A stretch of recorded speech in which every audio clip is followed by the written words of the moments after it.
Let's now bring in Dr. Levy Ndou to weigh in on the political developments in the City of Tshwane Council. Dr. Ndou, always a pleasure to see you, sir. Thank you for joining us. Good afternoon to you, Flo. Good afternoon to the viewers at home. Thank you for having me. You're most welcome. So what is your view of the Electoral Commission's decision? Do you view them being correct in rejecting the votes by the DA in the election of the council speaker? What are your views there? The Electoral Commission in South Africa has a reputation of conducting free and fair elections over a long period of time. The Electoral Commission has got a responsibility to explain very clearly to the voters how the process works, how they are supposed to vote, in order to avoid a situation where you have spoiled ballots. At the same time, in a highly contested elections like we had in the city of Tshwane, the expectation would be that those that are supposed to be for or against a particular candidate would have sit down, have a discussion, understand the voting patterns, and agree on how they are going to vote.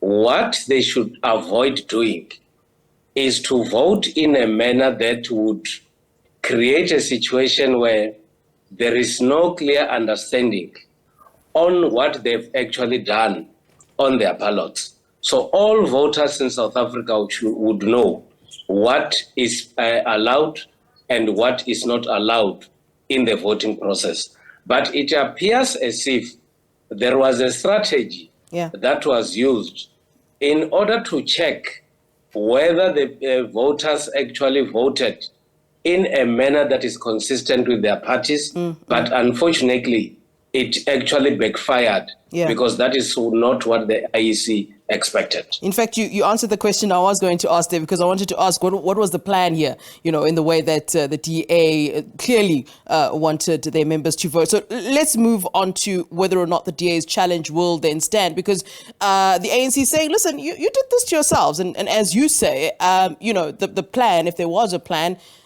has backfired. So, but in this case, will the legal challenge stand? I mean, we heard a representative of the DA, Celia, saying that, look, as long as you indicate, whichever way you indicate, it shows that you have voted in this particular manner. Do you think that this challenge will stand? Well, I think the initial agreement was that this is supposed to be a secret ballot. Yeah. And it appears as if some people were advised not to make a mark, not to make a cross, but to actually write the numbers, which actually then, if checked afterwards, it defeats the purpose of a secret vote. Because at the end of the day, people were supposed to vote in a manner that when these ballots are looked at a later stage, you'll end up knowing that candidate so and so and so voted in this manner. And that, in my view, would defeat the purpose of a secret ballot. Yeah. They should have actually not allowed a secret ballot, but allowed the vote in the form of hands. Because the purpose of a secret ballot is to ensure that the vote is permanently a secret and no one should be able to determine how certain individuals voted. Yeah. I mean, the IEC's rules are, quite clear, and one would assume that they're not very flexible rules. They wouldn't then want to create any kind of precedent where something similar could happen. How do you think this will, play itself out? Well, I think the IEC would have to stick to its rules. I want to give a simple example. Yeah. If it is L, no, and F, Litwaba are going to vote, and in the ballot, instead of making a cross, I write L, and the next candidate writes F. If these matters are being looked at the end of the day, it therefore means it was not a secret ballot, because you end up knowing how certain individuals voted.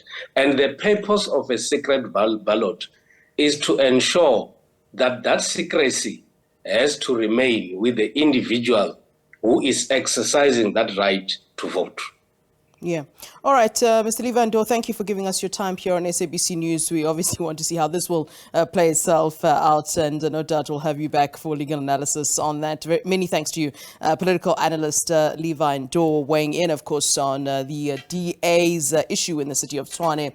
They're indeed seeking legal advice on what it says is the Electoral Commission's flawed decision to reject its votes in the election of the council speaker.